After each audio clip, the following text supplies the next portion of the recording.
Hey guys, Q&A Tuesday.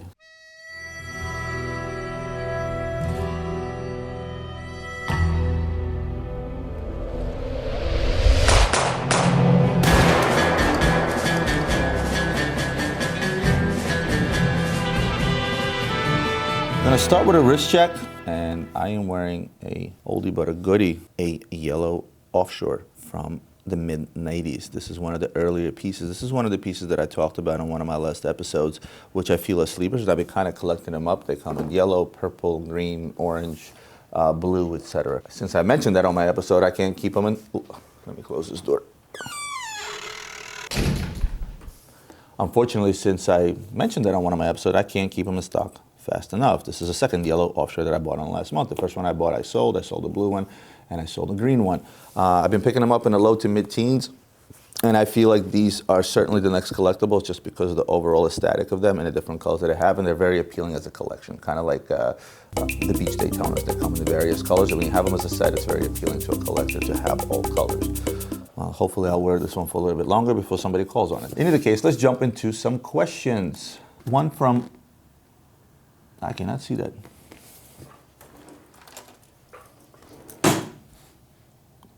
OCLV Carbon, 123. He asks, Roman, what did you learn from your time in the military and at Deutsche Bank that you applied in your business? Terrific content as always. Thank you. Good question. There's a lot, and I don't want to take up a whole episode, so I'll pick a couple of specific things, starting with the military. Discipline, obviously, is going to be number one. It's the obvious answer, and I'm sure you expected me to say that, so I won't get into much of that. For any man or woman out there to receive the type of discipline that the military gives you is, it's really priceless. I remember coming back from basic training, right? And my basic training, I decided to be a scout, or now it's called a forward observer. My basic training, instead of being 8 weeks and then going on to learn how to do a job that's non-combat arms, like accounting or driving or anything of that nature, it was a back-to-back thing that lasted 5 months, and it was difficult. I came back from basic training, and one of my guys said, as they were talking to me, like, wow, dude, you seem to be like brainwashed or something, right? You know, here I am, an 18-year-old kid. You know, this is what my friends are telling me. It's a very common cliche, I guess, to say that the Army brainwashes you. But then I quickly realized, and I answered my friends, and said, no, it's not brainwashing. What they do in the military, specifically in basic training, is they break you down both mentally and physically, and they build you back up into one well-oiled fighting machine, right? That's what they're supposed to be doing. And there's nothing wrong with that. There's nothing wrong with that. It's the Army, right? But the brainwashing part, or at least what it seems like to the outsiders or your peers at the time, is the fact that they make you grow up in an unnaturally short amount of time, right? And which is why I feel the military would be good for anybody, at least basic training part of it. I think everybody should, I'm not saying make the military mandatory, but I think it would be good for just about anyone because they do really make you grow up and become a man, so to speak. Well, obviously there are women as well, but when it came to me, that's what it did for me. That's where the brainwashing part came in. And discipline is what came out of it. The discipline to knowing that you have to get a task done, task complete, nobody's gonna do it for you. And in the Army, your life depends on it. So that's kind of what I got out of that. But the one thing I'll bring forth is SOP. Military loves its abbreviations. SOP stands for Standard Operating Procedure. As a scout or a forward observer, I learned standard operating procedures for pretty much every task that I had to complete as a forward observer.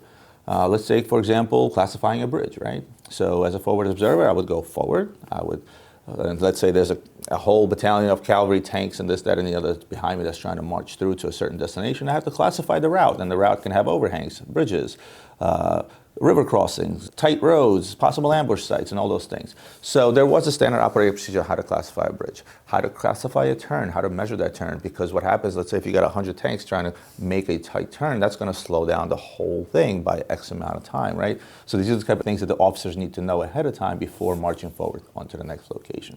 So how did I apply that in my business? Simple. Standard operating procedures are everywhere in my business, and my employees love that buzz term. So I have a job of, let's say, a QA person or a shipping person or a receiving person. It doesn't really matter who it is. In shipping, you know, there are certain things you have to do A to Z. And because I was a basement operation, obviously, I did every job on my own. I was the shipping department, the photography department, the marketing department, the receiving department, the QA department, the sales department, and everything under the sun before my company grew, and I managed to hire people to do those things for me. I'm still involved in a day-to-day, heavy duty, minus micromanaging things. I still evolve some of these processes of standard operating procedures that are set in place. But the biggest thing is this. My whole thing I learned is that if you want to do something right, do it yourself. Find the process of which is the ultimate for a particular task within the company, which can be a floating target sometimes because times change. When you do that and a new person comes on, you literally hand them an SOP. Say, hey, this is your job from A to Z. This is what you need to do, right? You're not going to tell me it sounds like a monkey pressing buttons, right? It's kind of like that, but no, because the only difference between me and the Army is that I expect the people that take on that position and read that SOP to then go on and improve it based on their experience and time in the company. Because if I'm not out down in the trenches for say and shipping things every single day, I don't know how the process could possibly be improved. So I give everybody every opportunity to change my SOP. If they need to flip it upside down and I deem it to be better and they can show me that it's better, I'm always here to listen. I'm always here to take advice, and I do change my SOPs from time to time based on what the person that's using the SOP has to suggest with the experience that I may have had here. So SOPs is one of those things I really take close to heart from the military to my company. So I mentioned Deutsche Bank, I mentioned corporate environment. Well, guess what? It kind of carries over. In the corporate environment, the Army helped me with the corporate environment to stay disciplined because, corporate environments have certain expectations. Yes, they're not like the military. You can go a little left, a little right. It's not strict. But most corporate environments are that inside the box thinking. You have a particular position, you have to do a particular task. It's sort of like that SOP in the Army where, there's not a whole lot of room for negotiation. And then making suggestions really all depends on who you work for. If you work for a boss that's a little stuck up and you make a suggestion, tell him that, what he's saying is not that great, it can be better, it may affect you negatively, it may affect you positively, you never know. But in Deutsche Bank, I learned how to deal with people. And I hate to make it sound shallow, but I learned how to deal with people that are dumb and people that are smart. As much as I would like to sit here and say that everybody's on the same wave when it comes to intelligence, when it comes to smarts, when it comes to technical smarts and things of that nature, we're not. We're all different. Some are smarter in certain things and dumber in others. Some are just overall dumb and some are overall just geniuses in everything that they do. And I'm not going to put myself in any of those labels that I just did because it's irrelevant. What I did learn is how to deal with different people and people with different intelligence level and how to approach those people and how to be able to work with those people. And that carried me a long way. Within my journey in the corporate world, even outside, even before Deutsche Bank, I learned how to deal with different types of people. I learned how to be able to work with those people in a team environment, knowing the expectations I can have for the persons based on their intelligence levels when it came to the work at hand or the tasks at hand. And oftentimes it's frustrating to work with somebody that is, let's say, less intelligent than you. Again, maybe it's a technical knowledge or whatever it might be. And at the same token, it's very hard to work with somebody who's much smarter than you, who is 10 steps ahead, and whom you may not just get because you may not be on his level. And then in the corporate environment, you have politics on top of it. So if you have somebody who is higher up than you, and that usually was the case because I worked in the technical side of things, right? I was the young blood knowing the latest and the greatest technology, where the people that were above me were not that familiar with it. So when I was telling them certain things, certain technical things, they had no freaking idea what I was talking about. But at the same token, they were my boss and I couldn't make them feel bad. So that's when politics came in. And that's why I absolutely hated corporate towards the end, and this is why I left and chose to go my own route. But dealing with different people helped me in the company now where I managed to say myself one thing. Number one, micromanaging. It taught me how not to micromanage, how not to have my hand in every single little thing that goes on here. It taught me to set those procedures in place and, most importantly, deal with an acceptable margin of error. Accounting department, I have 3 people working. I'm the one that set up the accounting system. I ended up going through about 4 accountants until I literally found one that sat glued to my hip for about 4 to 5 months, entering every single transactions together and everything until everything was done right. And then I was able to let go. And still to this day, there are mistakes, but the system I set in place isn't such a way that when I run my daily, weekly reports, I can quickly see if mistakes were made within accounting and ask them to correct it without really flipping out because it's within the acceptable margin of error. If it's not, the person's not good for you, let them go. You find the next person. I went through 4 accountants. And when I was initially starting, well, initially it was bookkeepers, really. I was looking for a bookkeeper. Again, this allowed me to learn how not to micromanage. It allowed me how to work with people with different intelligence level and basically deal with it. Deal with the fact that not everybody is me. And most importantly, that there are people out there that are smarter than me. So the young blood that comes into my office, some of the sales guys, I think I'm the best salesman in the world. I think I'm the best salesman in this company. But I learned to recognize that some of the younger blood and some of the younger kids that came to work for me are actually better than me and learn to live with it. It goes kind of hand in hand with micromanagement kind of thing, right? I also realized, learn how to listen to some of this new blood. I don't want to say younger blood necessarily. I have some people here that work for me that are older than me, and when it comes to certain tasks, they're smarter than me. Recognize talent. Key word here, recognizing that talent and not thinking that you're better than everybody else just because you sit in a higher seat. I follow a meme that you often see online, the difference between a manager and a leader. And the manager is the one that sits on a big rock with a whip, right? And all the employees are pulling him forward, where the leader is in front of the herd helping their team pull stuff along. Then that's really how I go about running my company. My experience in the military and in the corporate world both helped me with that tremendously. And I feel that I'm lucky in that way. I don't know what would have happened if I went to work for my own, right out of high school. I don't know how successful I would have been. Hope that sheds a little bit of light into that question. Here's another much unrelated question from Cat 40,000, 4,000. It's 4 and a lot of zeros. Hey Roman, awesome video as always. Thank you. I got a question for your Q&A Tuesday episode. I noticed that you have shown off Louis Vuitton several times in the past. Would you say that this is one of your favorite non-watch luxury brands? With that being said, can you show off or recommend some of your favorite non-watch accessories, i.e. wallet, belt, shoes, cufflinks, ties, etc.? Thanks again. Well, I'm not going to make this episode about Louis Vuitton. I do own quite a few Louis Vuitton accessories, but mostly I own quite a few Louis Vuitton trunks. I have a steamer trunk that's probably about 100 years old, along with some smaller trunks, and I stack them up. And I have them everywhere because I feel they make for beautiful decorative objects. And it's not coming from the fact that I'm a brand whore, per se. It's coming from the fact that I love the history behind Louis Vuitton. Okay, quick history lesson, right? So what was box making back in those days? When people went to travel, they used to make boxes for everything they have. So people from Paris went to their summer homes.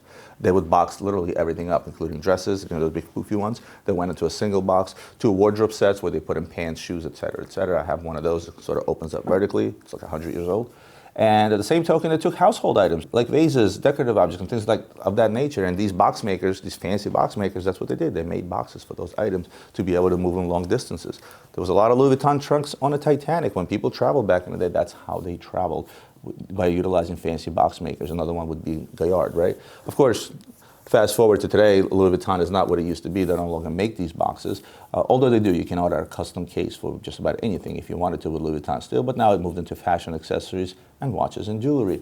And I have to tell you, I am not a fan of the Louis Vuitton watches.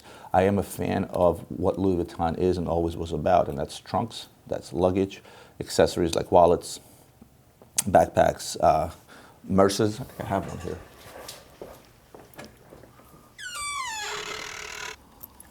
Oh, yeah, there's one. So here's what, a lot of my friends make fun of me. It's a Merce, right? It's a man purse, as they call it. This is a very convenient little bag because it can fit a lot of stuff in there, like AirPods. Oh, look, international currency.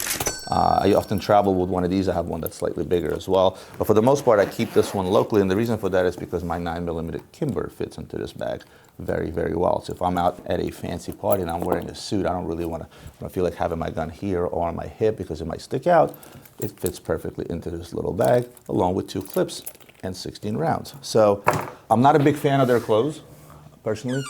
Maybe some of their jackets, but things like t-shirts, which are extremely overpriced. I wear $10 Calvin Klein t-shirts. Their t-shirts range from $500 to $700, makes no sense. Their jeans are terrible. After a few washes, they tend to come apart, which sucks. I am a fan of some of their shoes, especially Virgil Abloh did some wonderful things for them, and I bought a couple of pairs of shoes there. So really just outerwear, maybe some shoes, but for the most part, it's accessories such as these. So I have a backpack like this, I have a wallet like this, I have a money clip like this. Yeah, I have a lot of stuff like this. In fact, I have too much of that stuff. But listen, you only live once, right? So sometimes you allow yourself to buy a few toys. And but for the most part, I'll put my money into older Louis Vuitton trunks, such as ones I just showed you, before buying myself a pair of jeans or a t-shirt or something like that, or a watch or jewelry from them. And speaking of jewelry, we have some Louis Vuitton jewelry. That's terrible resale value. You go out there, you buy yourself a bracelet for $12,000 from Louis Vuitton, you walk out, it's worth like $2,000 or $3,000. I'm sure Ian can show some of these items that we have for sale. In either case, hope that somewhat answers your question. Here's one from Trevor Walker. As always, another amazing video. Thank you. It's a wonderful story how you became such a big player in the watch game and all the risk you took before you already had a great corporate job. Guess the saying is true about doing something you really love. On a personal basis, I don't feel comfortable asking. Guys, feel comfortable to ask me anything, by the way. I'm good. and don't really need a reply, but I was wondering about the Russian market and how much you invested in selling during their booming economy in the early 2000s. Guess what I'm getting at is, do you visit the country to see dealers or customers? As I've heard you mentioned that your father left the Soviet Union with little money and came to this country looking for the American dream, worked his ass off at many jobs, and made it happen. So is there anywhere you're going to Moscow, any Russian city, because the family left USSR in search for a better life, and now you made your own American dream? Wonder if anyone in the government or just well-off Russians that might have a bone to pick with you. Long questions, Roman, and I don't need an answer, but this is something I've always wondered about. If you go back to the family's homeland, thanks again for real watch content and making all of us comfortable coming across as just one of your boys. Well, thank you for that, by the way. There's no more USSR. USSR fell apart, right? So when I go back, I have no country to go back to. And I do go back, and I do go back fairly often. And the reason for that is because I still have family there. I still have a nephew with a wife and 2 kids who was actually just here a couple of weeks ago. They visited for a couple of weeks. I never go back there for business. Whatever business I did during the boom, remember, 17 years ago was 2002. So I didn't really get a chance to catch much of the boom because I was a very small fish working out of my house, mostly selling retail, where the business that was done there is dealer to dealer. I wish I was in the business 5 years prior to that. I would have made a lot of money during the Russian boom. But I still managed to sort of catch the ass end of it before the crisis of '08. And the way I did it is I chose not to risk. I could have gone to Russia. I have no issues going to Russia. There's nobody that has a bone to pick with. The government is no longer there, so take that off the table. But it was dangerous. You know, it does become dangerous to travel there, especially if you want to travel there with merchandise. There's no way to ship merchandise there. I know guys that literally hid their stuff and went through customs, paid off somebody, were selling these watches and making great profits every single time, but I chose not to take that risk. Instead, I chose to sell to those guys that took all the risks. And by doing that, I made less money, but I didn't lose any money. I know a lot of guys that lost a lot of money. When some of the bigger dealers that went under that owed them money, they were left broke, you know, because these guys, they put all their eggs in one basket. They were selling to one big heavy-duty dealer there that eventually went under, got arrested or whatever, or shot or something like that, and they were out $1 million or $500,000, or their business was basically done overnight because the one guy went under, decided not to pay them. There's really not much you can do. As an American, you're not going to go to Moscow and start blazing AK-47s. You know what I mean? So yes, I do go back. I have no issues going back. There's nobody there holding a grudge on me. I still do business with Russia and former Soviet republics, but again, I choose to do business through a middle person that knows his way around the country, that often may even still live there back and forth in America. I cut down my profits a little bit, but I certainly minimize the risk, and that's how I still do business with them.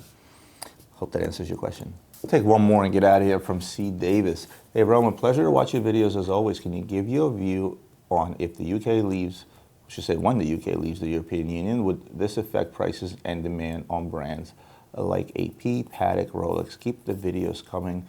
Thanks, Casey.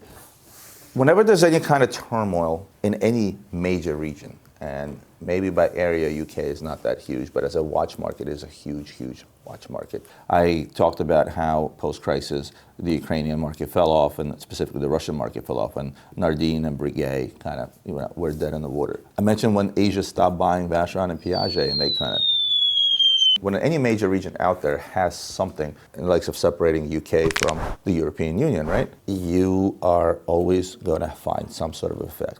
Whether it's a long-term effect or a short-term effect, only time can show. Personally, my view on the UK leaving the European Union, I think it's a good thing for them. United Kingdom has always been its own empire. There are a lot of countries that are sort of not pulling their weight within the EU. Some of their welfare systems I feel like way too enabling and things like that, and their taxation is just terrible. So I think UK will be in the long run better off on their own.